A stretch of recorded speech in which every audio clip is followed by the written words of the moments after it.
Bonjour à tous. Me revoilà. Et oui, les vacances passent vite.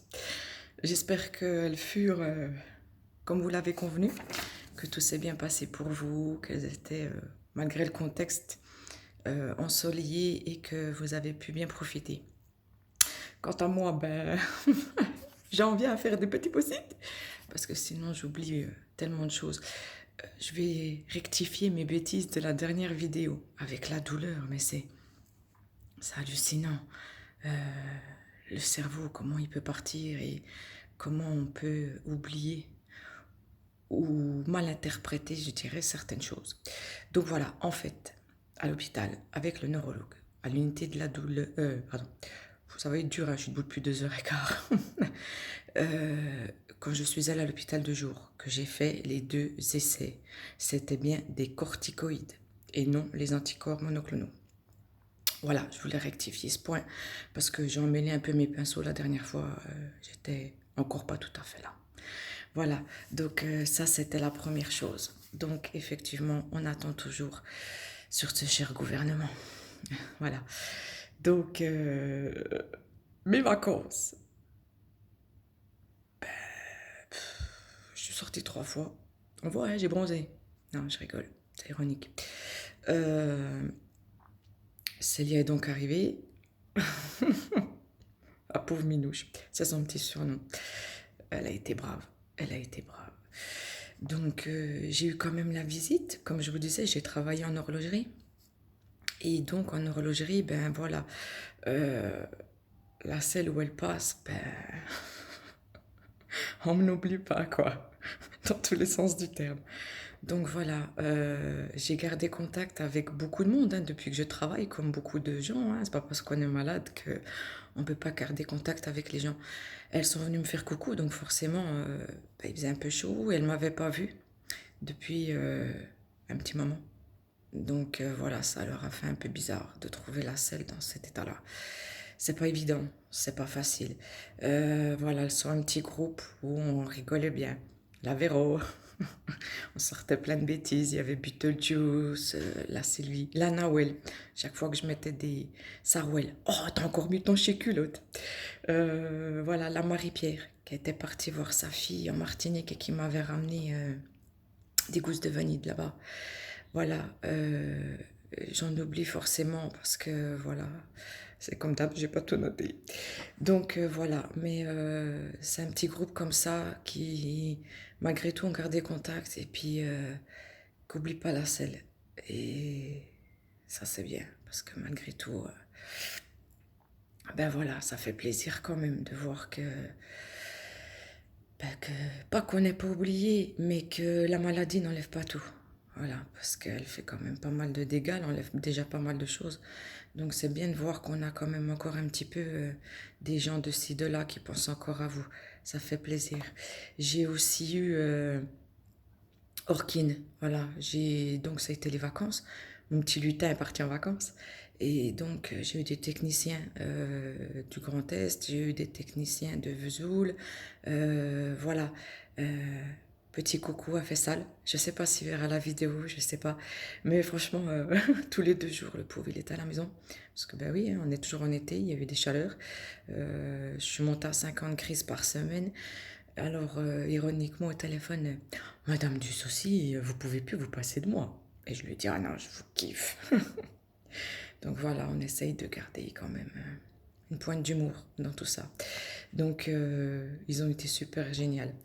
J'ai aussi voilà, comme tout le monde, des petites choses à réparer dans l'appart, des petites choses à refaire. Donc je prends mon temps. Un jour je fais ci, un jour je fais ça, et puis voilà, et puis le temps comme ça. Et je dois refaire la salle de bain parce que quand Célia est fatiguée, quand Célia est stressée, quand Célia, il y a trop de soleil, elle saigne du nez. Et ça arrive la nuit, et puis bon, ben voilà, ma salle de bain, on a pris un coup. La tapisserie, il faut tout refaire. Donc petit à petit, j'enlève et je refais. Et ben, pour sortir acheter, c'est la misère. On peut plus sortir. C'est le moindre truc. Ça prend des proportions pardon, énormes. Donc j'ai appelé. Voilà. J'ai appelé Brico Dépôt. Je regarde ma petite post parce que j'oublie déjà. J'ai appelé Brico Dépôt, j'ai expliqué. Je dis voilà, il me faut des affaires, mais comment on fait? Est-ce que vous m'aidez dans le magasin? Comment ça se passe si la crise se déclenche? Est-ce que vous m'isolez? Est-ce que je veux pas faire peur aux gens? Voilà, on va limiter les dégâts. Et en fait, eh ben, il s'adapte. Il m'a dit, madame, le jour où vous êtes décidé à faire les travaux, vous nous appelez, vous faites la liste, on prépare tout. Vous n'avez plus qu'à venir chercher un matin de bonne heure. Vous payez puis vous partez. Voilà. C'est, c'est un peu, ils ont le site où on commande en ligne et puis on va chercher. Mais moi et mon petit cerveau, avec la douleur et tout ça, je fais des oublis, enfin des bêtises, et j'en passe, et j'en passe. Heureusement que je suis toute seule, là, j'ai personne pour me dire, Celle, t'as redit ça, Celle, t'as pas fait ça, Celle, t'as pas fait ça. Parce que voilà, c'est phénoménal, tout ce qu'on peut oublier, tout ce que la douleur peut faire, enfin voilà. Donc, on m'a laissé le mail, carrément, du monsieur. Et on m'a dit, ben voilà, le jour où vous serez décidé à faire vos travaux, ben vous nous envoyez la liste, puis nous on prépare tout et on s'adapte.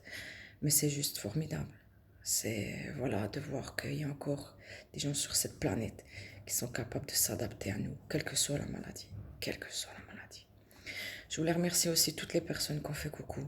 Tous les messages, tous les... C'est... Je reprends la chanson de Jean Gabin maintenant, je sais. Je suis là et je m'interroge. Eh oui, on s'interroge beaucoup parce que le corps a ses limites. On prend, on se dit voilà, on a nos piliers, on a nos exemples, on a notre folie propre. Mais jusqu'où Jusqu'où on va? Quand c'est qu'on dit stop? Quand c'est qu'on dit j'en peux plus? Quand c'est qu'on dit ça y est, c'est fini, c'est... Ok, on est capable de dépasser l'entendement, on est capable d'aller au-delà de soi pour ses enfants, on se motive pour telle ou telle chose. Mais à un moment donné, on n'en peut plus. On n'arrive plus. C'est plus possible. Là, j'ai été chez le médecin traitant lundi, c'est mon père qui m'a ramené. Voilà, j'ai dit on arrête tout ce qu'on peut arrêter, les Pitomax qui sert à rien. Là, j'ai plus que le Verapamil, mais j'ai juste envie de l'arrêter parce qu'il sert à rien non plus. J'ai l'estomac qu'on peut plus. Ça fait 6 ans que je bouffe des cachets pour rien, juste pour leur montrer que je suis encore réfractaire, que mon corps est résistant. Mais au final, on fait quoi? J'ai l'estomac les trois quarts du temps, pardon. Je finis en pleurs parce que j'arrive plus à tout gérer. J'ai l'estomac qui est déglingué, j'ai la tête qu'on peut plus. Je suis toujours dans l'effet rebond depuis le mois de juin. J'ai l'œil qui me brûle toute la journée, l'arcade, j'explique même pas. L'oreille en feu, j'ai l'impression que tout mon côté droit me brûle, mais comme si j'avais la tête au-dessus du four ou je ne sais quoi. Et les crises sont de plus en plus fortes, de plus en plus puissantes. Là, il y a eu une chaleur, il y a pas la semaine dernière, la semaine avant. Mais les pauvres voisins, mais même moi, je ne me supporte plus, j'arrive plus. Donc on se dit, où c'est qu'on met le point final? Où c'est qu'on se dit, ça y est, on a atteint ce qu'on devait atteindre. Ça y est, on peut plus, là, là, je suis debout depuis 2h15 et voilà, je vais faire quoi toute la journée? Je vais attendre de finir encore fracassé. J'ai déjà l'œil qui me brûle, c'est, voilà, c'est toutes des choses. J'ai fait 3 sorties pendant les vacances. J'avais des plans sur la comète parce que oui, ça m'arrive de faire des plans sur la comète. Je voulais aller au resto chinois avec Célia, avec Mini Pouce. Pff, voilà, c'est parti en fumée. En fumée. Célia, il y a eu l'anniversaire de ma soeur, c'est 40 ans. Ah oui, il faut y aller, 40 ans. Allez, ça, elle prend sur toi, parce que tu peux pas faire leur pas de famille, il y a trop de monde. Donc on va au Leclerc avec Mini Pouce. J'arrive dans le Leclerc pour choisir le gâteau. Il y en avait déjà un qui avait mis du parfum. Il y avait tout. J'ai dû sortir en courant. J'ai failli gerber au milieu de l'allée du Leclerc, tellement la douleur était puissante. J'arrive chez ma soeur, elle était en pleurs parce qu'elle a vu que j'ai fait l'effort d'y aller. Voilà, ce joyeux anniversaire, j'ai fait la crise là-bas. C'est c'est- c'est plus vivable, c'est plus vivable. On peut plus rien faire. C'est hallucinant comme on perd tout le sens de la vie, comme on perd les toutes petites choses qui sont si faciles à faire quand on est bien, si faciles à faire. On sait que rien n'est acquis, mais voilà, beaucoup ne s'en rendent pas compte. Donc, il y a eu le rendez-vous de Célia aussi, parce que voilà, comme vous le savez, on est toujours dans le combat du cancer, en rémission. Et c'est moi qui ai voulu y aller. j'ai été, j'ai emmené Minouche. Bon, ça n'a pas été facile. Il faut faire, se prendre une barrière de sécurité. Mais voilà, j'ai été au rendez-vous. Ça fait 8 ans et demi qu'on est dans ce combat. Je veux continuer les choses. Bon, la journée a été compliquée après. De toute façon, ça change rien. On a fait le rendez-vous, on a eu les résultats qu'on voulait. C'est ça le plus important.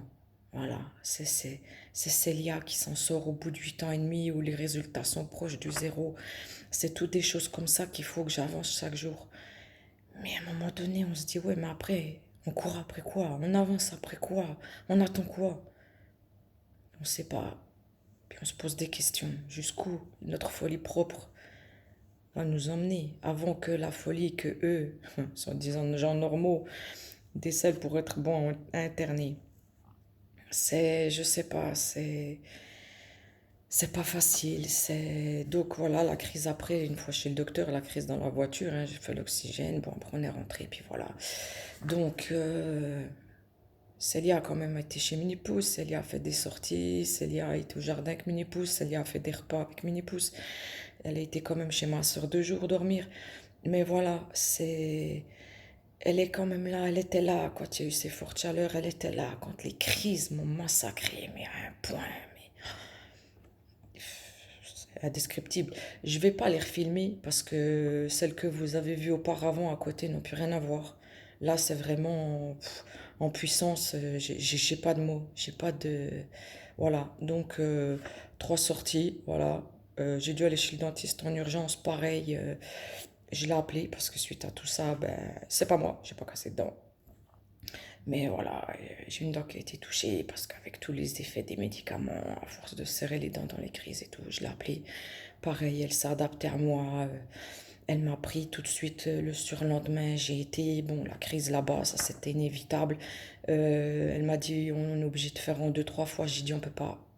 Vous vous adaptez, vous faites tout en un, on n'a pas le choix. C'est hallucinant. Voilà. Mais jusqu'où on va comme ça? Jusqu'où pour attendre pour qu'un pseudo, ouais, parce qu'on peut dire un pseudo neurologue qui est devenu maintenant ministre de la Santé. Et puis là, il veut tester les anticorps pour le virus. Non, mais si ça, c'est pas du foutage de gueule, je m'y connais pas. Enfin bref, c'est... Voilà. Donc, les voisins sont toujours aussi gentils. De temps en temps, ils viennent toquer, ils nous ramènent un bout de gâteau. Ils nous ramènent 2, 3 fruits. C'est quand même hallucinant, ça. Il y a encore de l'entraide, il y a encore de la solidarité dans ces cas-là. C'est... Ça réchauffe un petit peu le cœur. C'est comme les messages que j'ai là sur les vidéos que je mets. C'est super gentil à vous. Et on me dit oui, tu pourrais faire rappeur. Mais c'est souvent. Quand la douleur est trop forte, quand les crises m'achèvent, que j'ai des mots comme ça qui se mélangent dans ma tête, des phrases de chanteurs, des phrases, des, des chansons comme ça qui viennent et après je pose des mots sur papier et puis je les partage.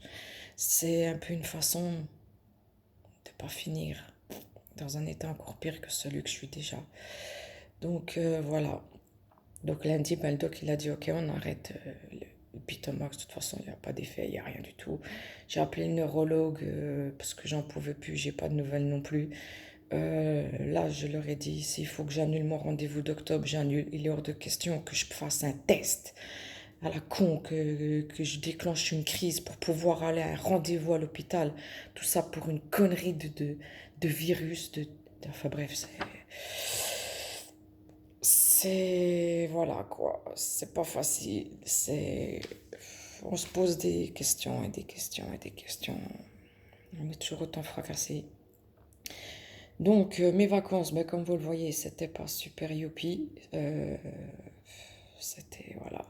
Célia a quand même été contente, elle a été aussi à la pêche. Ma soeur l'a ramenée à la pêche avec mes parents. Voilà, j'ai pas plus de nouvelles que ça de la FF. Puis franchement, je m'en bats les steaks. Moi, je cherche plus. Je suis devenue pas plus méchante qu'avant, mais mes priorités ont changé. J'étais déjà pas quelqu'un de social.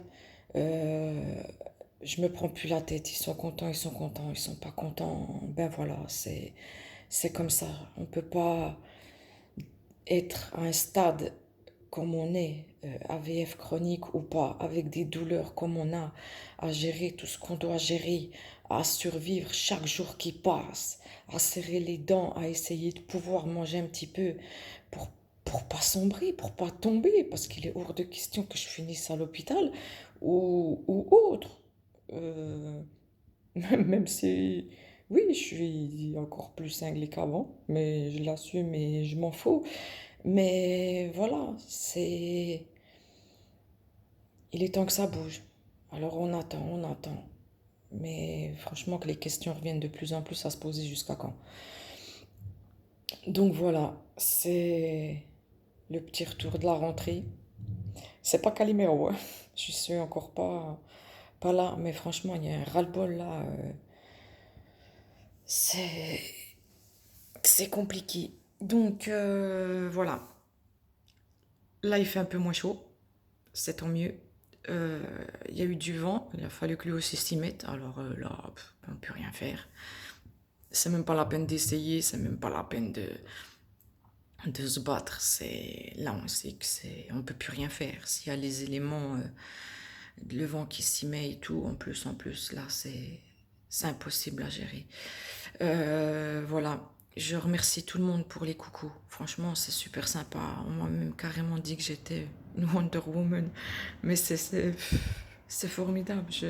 J'essaye de tenir, d'avancer, de pas lâcher, oui, je compte j'ai fait 500 jours. J'ai refait le parcours là parce que je me dis c'est quand même bizarre. Ok, je suis ancienne migraineuse.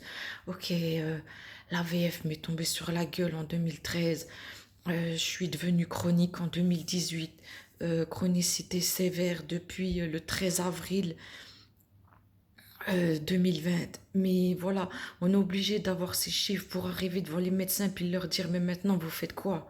Vous nous laissez comme ça, vous faites quoi? On n'a pas le choix, on n'a pas le choix. Parce que même si on a une gueule comme ça, qui est complètement défaite, ben pour eux ça suffit pas. On fait semblant. C'est pas assez grave. C'est pas assez grave. C'est dérisoire quand même. C'est pas assez grave. Ouais, c'est comme ça. Un jour viendra. Donc le combat est encore loin d'être fini. Ça reprend en septembre. Là, ils vont à l'Agence nationale de la santé du médicament. J'espère vraiment que ça va vite bouger. Parce que franchement, c'est pas évident. Quand je vois sur les liens, les réseaux, tous ceux qui sont repartis dans les crises, tous ceux qui les subissent encore pire qu'avant, tous ceux qui... On se demande si avec le temps, ils ne deviennent pas de pire en pire. C'est pas beau vieillir, moi je vous le dis. Mais bon, voilà. C'est comme ça, voilà, c'était le retour des vacances. Donc, décidément, vous allez dire c'est un vrai chat noir. Mais voilà, c'est comme ça. Je profite un peu de la fraîcheur là. Il doit être 7 heures, je sais pas combien. Je regarde pas. Donc voilà, je vais essayer de trouver une occupation avant de faire la première, parce que maintenant, ben, elles viennent n'importe quand, n'importe comment. Elles vivent leur vie, quoi. J'ai plus du tout le monopole là-dessus. C'est quand même formidable. Là, celle qui gère tout, elle gère plus la VF.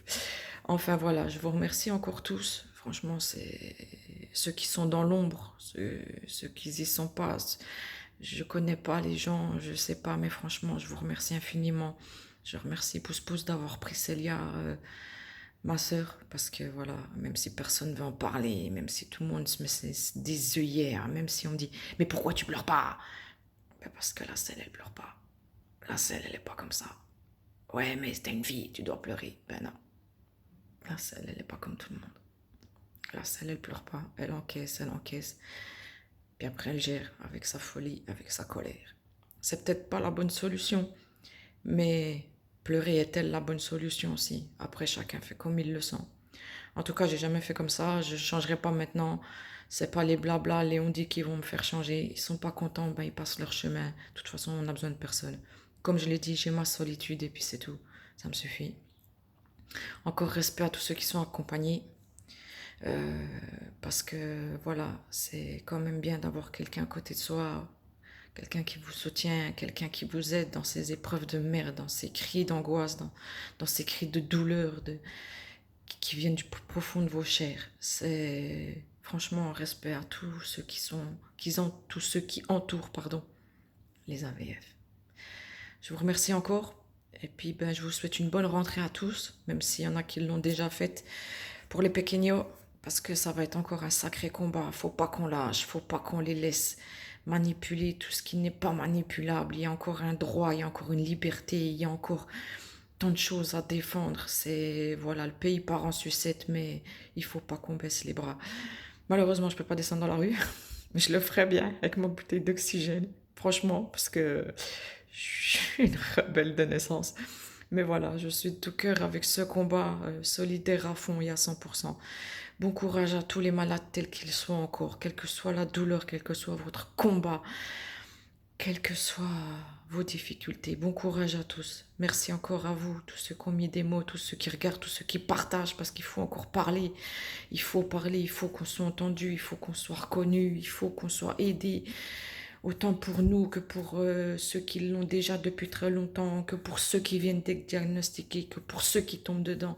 Il faut qu'on soit aidés. Donc, parlez-en, partagez, parlez-en, parlez-en, parlez-en. Même si on n'est pas nombreux, mais on peut s'entraider. Voilà. Donc, avec ma super belle gueule, je vous souhaite une belle journée. Merci encore à tous du fond du cœur. Et puis, je sais pas quand je reviendrai. Parce que franchement, voilà. C'est pas que j'aime pas donner des mauvaises nouvelles, mais bon, voilà. On dit, il y a sûrement mieux ailleurs. C'est pas faux. Voilà. Maintenant, je sais, c'est tout ce que je sais. Bonne journée à tous. Bon courage pour la rentrée, pour le combat, pour tout, pour tout, pour tout. Bon courage. Et puis, à tantôt. La selle. Ciao, ciao.